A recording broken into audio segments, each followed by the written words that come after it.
आम जनतेला माझं असं आव्हान आहे की सुप्रीम कोर्टाच्या निर्णयाप्रमाणे मीटर नादुरुस्त असेल तर ते बदललं पाहिजे. ते मीटर नादुरुस्त नसेल तर त्याला बदलण्याची आवश्यकता नाही. आणि तरीही मीटर बदलायचं असेल तर त्या मीटरचे जे मालक आहेत, ज्या ग्राहक आहेत, त्यांचं न हरकत प्रमाणपत्र घेतलं पाहिजे. अकोला शहरामध्ये अनेक ठिकाणी जबरदस्तीने रात्री ज्यांचे मीटर बाहेर आहे ते बदलण्याचं कामकाज त्या ठिकाणी चाललेलं आहे.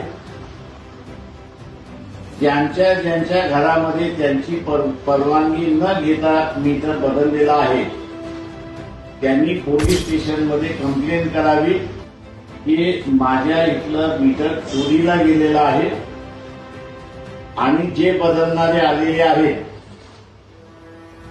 त्यांचं नाव घेऊन की यांच्यावरती माझा असताना संशय आहे